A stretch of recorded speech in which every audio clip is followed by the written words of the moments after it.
Assalamualaikum teman-teman, selamat berjumpa lagi dengan saya Abdurrahman dan masih tetap di channel Abdurrahman ya. Dan masih tetap juga mengupas tentang seputaran gangguan asam lambung GERD dan anestesi psikosomatis. Nah, di season kali ini saya akan kembali menjawab pertanyaan-pertanyaan dari teman-teman ya. Pertanyaan-pertanyaan yang ada di kolom komentar di video-video sebelumnya.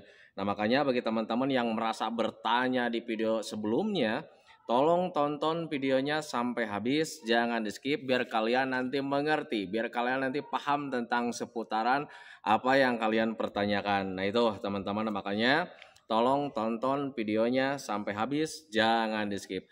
Dan kemudian seperti biasa ya bagi teman-teman yang baru bergabung, kalau seandainya kalian mau bertanya tentang seputaran gangguan asam lambung GERD dan anestesi psikosomatis, alangkah baiknya kalian tonton dulu video-video saya sebelumnya karena untuk seputaran gangguan asam lambung GERD dan anestesi psikosomatis semuanya sudah saya share. Dari mulai cerita saya yang terkena gangguan asam lambung GERD dan anestesi psikosomatis, kemudian merasakan 1001 macam sensasi yang sangat tidak nyaman, membagongkan teman-teman ya. Itu sudah di-share teman-teman, dan kemudian bagaimana cara menangani setiap sensasi yang hadir itu juga sudah di-share. Nah, makanya biar lebih jelas, biar lebih detail, alangkah baiknya kalian tonton dulu video-video saya sebelumnya. Nah, itu teman-teman ya. Dan kemudian bagi teman-teman yang baru bergabung juga seperti biasa juga, kalau seandainya kalian belum subscribe channelnya, mohon videonya itu di-subscribe dulu karena untuk subscribe itu tidak memerlukan biaya, tidak memerlukan pendaftaran. Jadi subscribe itu adalah hal yang sangat mudah sekali bagi teman-teman lakukan ya. Jadi teman-teman itu cukup memijit saja tulisan subscribe, biar kenapa? Jujur ya, biar videonya itu cepat berkembang dengan baik. Dan kalau seandainya videonya itu berkembang dengan baik, sudah pasti itu akan membuat semangat tersendiri buat saya untuk terus nge-share tentang seputaran gangguan asam lambung GERD dan anestesi psikosomatis ini terhadap kalian. Kemudian yang lebih penting dan yang lebih utamanya, tekan juga tombol lonceng sama tombol like-nya ya. Biar kalian itu dapat notifikasi atau pemberitahuan video saya yang terbaru. Karena saya itu akan terus nge-share tentang seputaran gangguan asam lambung GERD dan anestesi psikosomatis ini terhadap kalian dengan tujuan semoga saja videonya itu menjadi wasilah atau jalan keluar bagi kalian yang sedang mengalami gangguan asam lambung GERD dan anestesi psikosomatis hingga membaik ya, apalagi sampai sembuh total. Amin ya robbal alamin. Ya minimal hanya memberikan motivasi saja, atau lebih minimalnya lagi hanya sekedar menemani kalian yang sekarang sedang merasakan tidak nyamannya dari gangguan asam lambung GERD dan anestesi psikosomatis. Nah itu teman-teman ya. Nah, kembali lagi ke topik utama teman-teman ya. Di sini pertanyaannya cukup banyak sekali, tetapi mungkin tidak akan saya jawab semuanya teman-teman ya, karena memang keterbatasan waktu. Nah, itu teman-teman ya. Nah, pertanyaan yang pertama teman-teman ya dari Risma Tetes, kembung terus sebelah kiri, gimana solusinya? Itu kembung untuk orang-orang yang terkena gangguan asam lambung dan anestesi psikosomatis sangat sering sekali dialami teman-teman ya. Selama asam lambung kalian belum normal, itu yang namanya kembung, begah gitu teman-teman ya, itu pasti kalian bakalan sering alami. Dan kembungnya itu kalau seandainya kembungnya di bagian atas, itu di bagian lambung, itu terasa sangat tidak nyaman sekali teman-teman ya. Kayak macam kita itu agak besar lambungnya teman-teman ya. Itu memang dari asam lambung yang tidak normal. Begitu juga sama ketika ada kembungnya di bagian usus sebelah kiri atau usus sebelah kanan, itu sangat tidak nyaman sekali teman-teman. Bahkan untuk kembung itu kalau seandainya kembungnya berlebihan, kalau seandainya kita tekan itu terasa sakit, terasa keras. Nah itu teman-teman, itu pengalaman saya dulu saat terkena gangguan asam lambung dan anestesi psikosomatis. Itu semua disebabkan dari asam lambung yang tidak normal. Jadi ketika asam lambung tidak normal itu bisa saja menyebabkan gas gitu teman-teman. Dan ketika menyebabkan gas itu sudah pasti membuat kita kembung dan begah. Nah itu teman-teman. Nah sekarang solusinya gimana? Itu gas dari asam lambung yang tidak normal teman-teman. Nah, makanya usahakan normalkan asam lambungnya dengan cara seperti apa? Yang pertama, menjaga jenis makanannya. Jangan sampai kalian itu mengkonsumsi makanan-makanan yang bisa memicu asam lambung kita itu menjadi tidak normal teman-teman. Hindari makanan-makanan yang tidak sehat. Untuk orang-orang yang terkena gangguan asam lambung dan anestesi psikosomatis, untuk makan itu jangan terlalu mengandalkan hobi teman-teman, karena belum tentu hobi itu bagus buat pencernaan kita. Nah itu teman-teman, makanya usahakan untuk orang-orang yang terkena gangguan asam lambung dan anestesi psikosomatis, biar asam lambungnya kita tetap stabil, jaga jenis makanannya. Jangan sampai kalian itu mengkonsumsi makanan-makanan yang bisa memicu asam lambung kita itu menjadi tidak normal.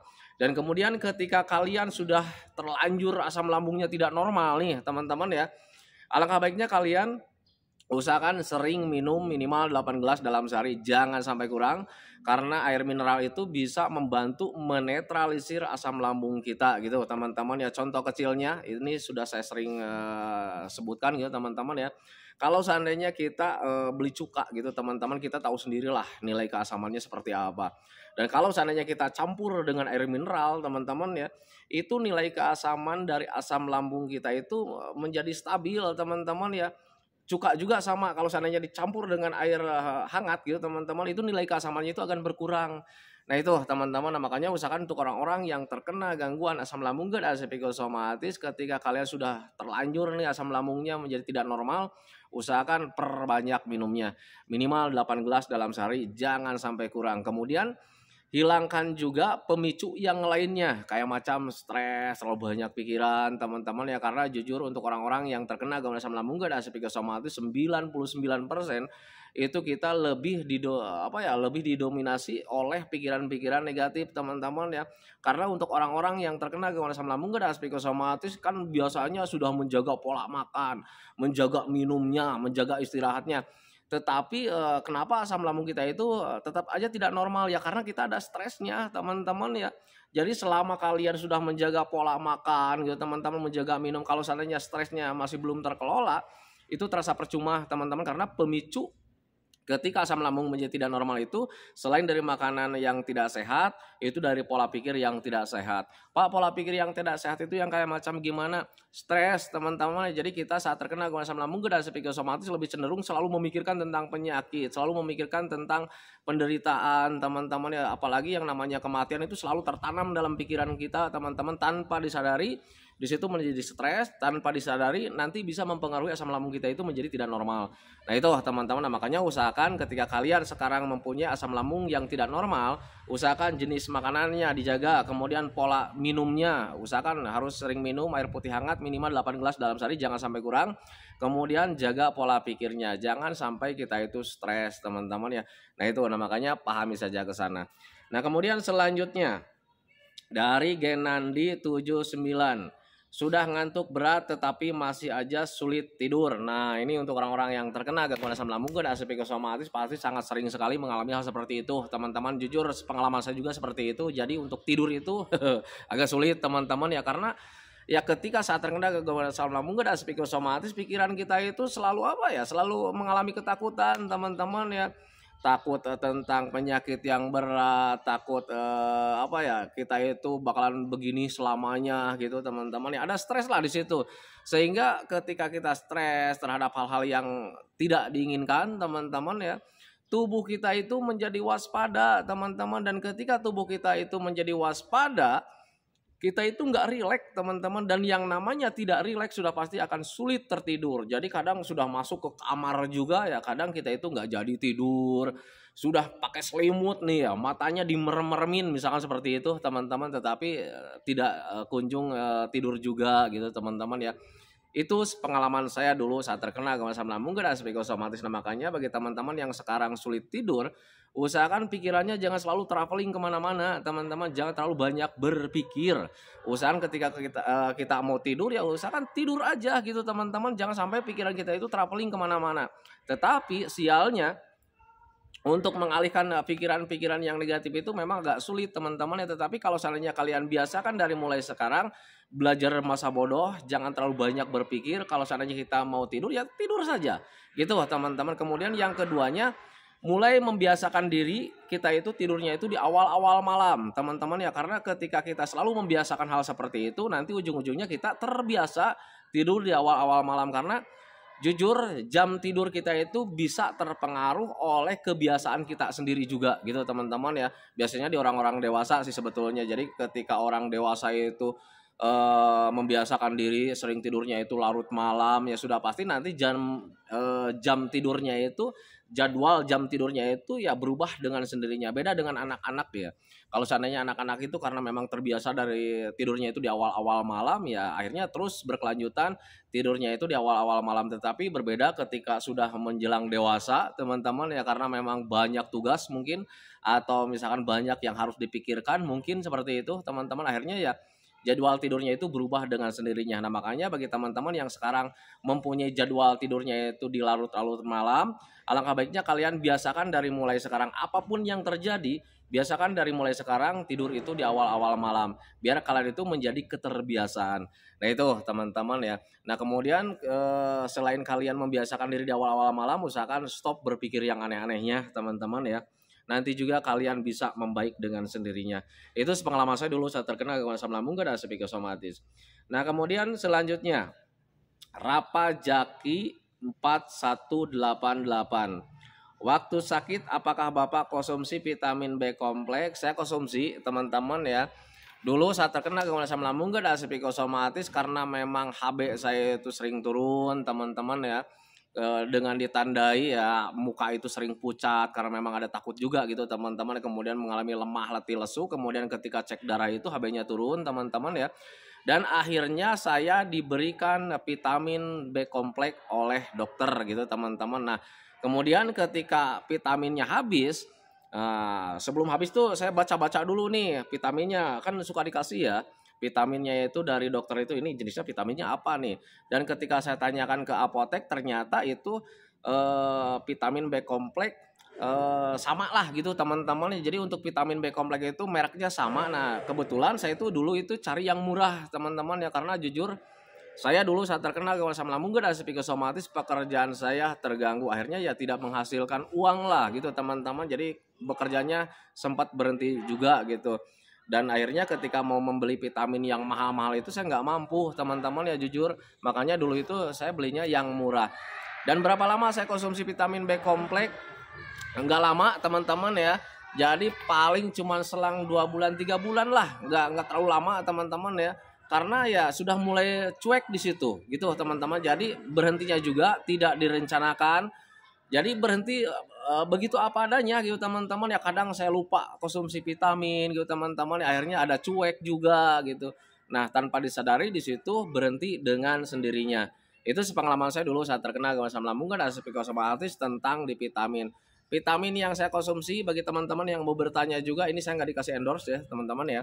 Itu saya konsumsi vitamin B kompleks merek Neurodek dan cara konsumsinya juga tidak pagi-pagi. Saya konsumsinya itu menjelang mau tidur, teman-teman ya. Kenapa menjelang mau tidur gitu, teman-teman ya? Karena untuk saya pribadi dulu sering baca-baca, teman-teman ya, dalam kandungan vitamin B kompleks merek Neurodek itu ada kata-kata bisa memperbaiki salut selaput, katanya seperti itu, teman-teman. Nah, makanya saya dulu berpikirnya alangkah baiknya perbaikannya itu ketika saya istirahat, teman-teman ya, biar perbaikannya itu lebih sempurna. Nah, makanya saya dulu itu mencoba mengkonsumsi vitaminnya itu menjelang mau tidur dan alhamdulillah di situ ada perbaikan teman-teman ya. Dan kemudian berhentinya konsumsi apa ya vitamin B kompleks merek Neurodek itu saya nggak terlalu fokus berhenti, tidak, saya berhentinya itu dengan terlupakan teman-teman ya. Nah itu, nah kemudian selanjutnya nih dari siapa nih, dari Ais Setiani. Oh ya barusan itu ya. Oh bukan, itu barusan tadi dari Rapazaki. Nah sekarang dari Ais Setiani, berapa lama Bapak konsumsi makanan yang tidak digoreng-goreng? Aduh ini kejadiannya udah lama teman-teman ya. Cuman saya waktu itu menjaga jenis makanannya itu lama teman-teman ya. Jadi saya tidak konsumsi makanan-makanan yang digoreng. Jadi makanannya itu yang direbus-rebus teman-teman ya, kayak macam rebusan tahu, rebusan labu siam. Kalau seandainya kalian bertanya juga apakah nikmat mengkonsumsi makanan seperti itu, tidak teman-teman ya jujur. Kadang ada rasa jenuh juga ya konsumsinya cuman itu doang gitu teman-teman. Tetapi karena memang tekad saya dulu kuat, jadi semangat saya hebat gitu teman-teman yang merasa hebat lah dulu gitu teman-teman ya, karena pengen cepat-cepat membaik dari gangguan asam lambung dan psikosomatis, makanya saya dulu dipertahankan konsumsi makanannya yang itu. Dan Berapa lama saya konsumsinya? Saya lupa lagi teman-teman, tetapi saya konsumsinya itu sampai menjelang kesehatan saya itu di ambang 95% teman-teman, ya sekitar 1 tahunan lah dulu teman-teman ya, sekitar 1 tahunan dulu itu, kurang lebih sekitar seperti itu. Dan kemudian ketika sudah di ambang 95%, saya sudah mulai mencoba makanan-makanan yang lain teman-teman, tetapi dengan catatan tidak berlebihan, hanya sekedar membiasakan diri lagi gitu teman-teman ya. Jadi mulai rindu tuh di ambang 95% itu ya, mengkonsumsi makanan-makanan yang lain tetapi nggak berlebihan juga, hanya sebatas untuk melatih saja, melatih pencernaan. Nah itu teman-teman ya. Nah kemudian selanjutnya Eza Nasution, saya sudah bebas makan apa saja, tetapi jika makan tempe banyak langsung kumat. Apakah saya sudah sembuh atau belum? Kalau sudah bebas makan ini itu teman-teman, apalagi kalian sudah bisa beraktivitas gitu teman-teman, sudah mulai merasa nikmat hidup ini teman-teman ya. Kemudian ketika kalian mengkonsumsi makanan-makanan yang lain, kemudian ada sensasi yang hadir, itu jangan kau anggap itu kambuh teman-teman ya. Itu mungkin cuman belum terbiasa saja. Ingat, saat terkena gangguan asam lambung dan psikosomatis, kita itu kembali dari nol teman-teman ya, baik pencernaan, baik psikis, baik perasaan, semuanya kembali dari nol. Nah ketika kembali dari nol butuh pelatihan dan pembiasaan lagi. Mungkin ketika kalian mengkonsumsi tempe saat ini, ketika berlebihan menjadi tidak nyaman ya, mungkin belum terbiasa juga gitu teman-teman. Makanya usahakan mengkonsumsinya itu jangan berlebihan. Lagian untuk berlebihan itu kenapa ya gitu teman-teman ya, nggak usah berlebihan lah. Untuk orang-orang yang terkena gangguan asam lambung dan psikosomatis, usahakan untuk hal apapun jangan sampai kalian itu berlebihan, karena yang namanya berlebihan itu nggak bagus juga teman-teman ya. Sesuaikan saja dengan kebutuhan tubuh kita teman-teman ya. Ini tempe bagus nih, tetapi ya kita sesuaikan saja dengan kebutuhan ya. Cukup 2 potong saja juga sudah cukup teman-teman ya. Nah itu jangan berlebihan, karena ketika saat terkena gangguan asam lambung dan psikosomatis, hobi itu ya belum tentu sehat teman-teman. Mentang-mentang kita hobi ini sama tempe, akhirnya kita konsumsi berlebihan karena nikmat gitu kan ya, akhirnya bisa mengganggu kita. Nah itu teman-teman, makanya usahakan untuk orang-orang yang terkena gangguan asam lambung dan psikosomatis, ketika kalian mengkonsumsi apapun jangan berlebihan lah ketika mau mencoba makanan-makanan yang lain. Dan kebetulan untuk tempe itu dari kacang ya, dari kacang-kacangan. Usahakan ketika kalian belum sembuh total, usahakan hindari saja dulu teman-teman ya. Tetapi kalau tahu itu bisa. Kenapa kacang dan tahu itu tahu dan tempe itu berbeda? Kalau tempe nggak boleh dulu gitu teman-teman, tetapi kalau tahu boleh. Kenapa bisa seperti itu? Padahal sama ya, bahan bakunya itu dari kacang. Untuk tahu itu sudah melewati berbagai macam proses teman-teman. Jadi kacangnya sudah tidak berbentuk, kemudian kulit-kulitnya juga sudah tidak ada gitu teman-teman ya. Nah itu makanya untuk tahu itu aman. Nah itu teman-teman ya. Nah sekarang selanjutnya dari Wati, kalau berjemur sebaiknya jam berapa Pak? Untuk orang-orang yang terkena gangguan asam lambung dan psikosomatis, berjemur itu sangat penting sekali teman-teman ya, karena saat terkena gangguan asam lambung dan psikosomatis rata-rata suhu badan kita itu menjadi dingin teman-teman ya. Walaupun kita sudah banyak bergerak, tetap aja kita itu merasa dingin ya, karena didorong dari stres atau terlalu banyak pikiran atau terlalu banyak ketakutan. Sebetulnya dingin tubuh kita itu efek atau dampak dari ketakutan teman-teman, walaupun ketakutan itu jarang kita sadari lah. Nah itu teman-teman ya. Nah untuk berjemur sangat penting sekali. Nah untuk berjemur itu usahakan di awal-awal ada matahari itu sudah mulai berjemur teman-teman. Tetapi kadang jujur ya, di musim-musim tertentu itu nggak bisa.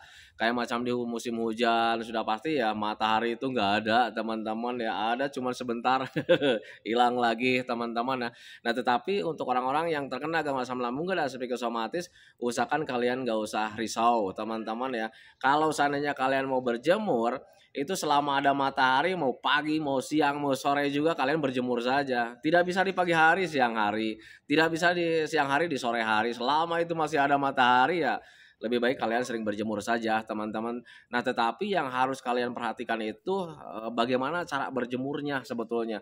Untuk orang-orang yang terkena gangguan asam lambung dan psikosomatis, usahakan berjemur itu alangkah baiknya cuman dari bagian sini sampai ke bawah teman-teman ya. Usahakan bagian kepala itu jangan ikut terjemur dahulu. Kenapa bisa seperti itu? Karena untuk orang-orang yang terkena gangguan asam lambung dan psikosomatis itu mudah pusing teman-teman ya. Jadi ketika kalian berjemur bagian kepalanya ikut terjemur, kalian mudah pusing, kalian mudah kelayangan, dan kalau seandainya pikiran kalian itu belum bisa menerima, akhirnya ya kalian berpikirnya itu kemana-mana. Ketika berjemur ke kepalanya, kemudian ada pusing, ada kelayangan, kalian belum bisa berpikir dengan wajar, akhirnya ya berpikirnya kemana-mana. Wah kenapa lagi nih kelayangan nih, jangan-jangan gue mati nih hari ini. Nah itu teman-teman, makanya usahakan hindari bagian kepala itu ikut terjemur dahulu. Caranya gimana? Duduk di antara yang panas dan yang teduh. Ketika kalian mau berjemur bagian depan, usahakan bagian kepala masuk ke bagian yang teduh. Begitu juga dengan bagian belakang. Kalau seandainya kalian mau berjemur bagian belakang, usahakan bagian kepala masuk ke bagian yang teduh. Nah itu teman-teman, makanya pahami saja ke sana. Nah itu teman-teman ya. Ini pertanyaannya masih banyak teman-teman, cuman saya videonya nggak terlalu panjang hari ini karena memang sekarang rencana saya mau ke sawah, karena memang banyak juga orang yang merindukan, Pak tolong dong bikin videonya itu di sawah lagi, karena seperti itu. Nah makanya sekarang saya bikin videonya nggak terlalu lama teman-teman ya, karena memang sekarang saya mau ke sawah. Insya Allah kalau seandainya tidak ada gangguan di sawah, saya akan bikin videonya di sawah. Nah itu teman-teman, makanya tonton terus video-video saya ya. Nah itu teman-teman ya. Nah itu teman-teman ya videonya. Semoga saja videonya itu menjadi wasilah buat kalian. Semoga saja videonya itu menjadi pencerahan buat kalian. Ya minimal hanya sekedar menemani kalian lah yang sekarang sedang merasakan tidak nyamannya dari gangguan asam lambung dan psikosomatis. Kemudian seperti biasa sebelum saya akhiri videonya, saya selalu mendoakan sama teman-teman itu, semoga saja teman-teman itu cepat sehat lagi, cepat sembuh lagi, cepat kembali lagi keadaan kalian yang dulu, baik semangatnya, moodnya, tertawanya, pokoknya kehidupan kalian yang berwarna itu semoga saja cepat kembali lagi, karena memang saya yakin 100% bahwa keadaan kalian yang dulu itu sangat dirindukan sekali. Nah itu teman-teman, kemudian doakan saya juga teman-teman ya, agar saya itu tetap sehat, tetap kuat, tetap ceria, agar masih bisa tetap menemani kalian. Saya hentikan videonya teman-teman ya. Assalamualaikum warahmatullahi wabarakatuh.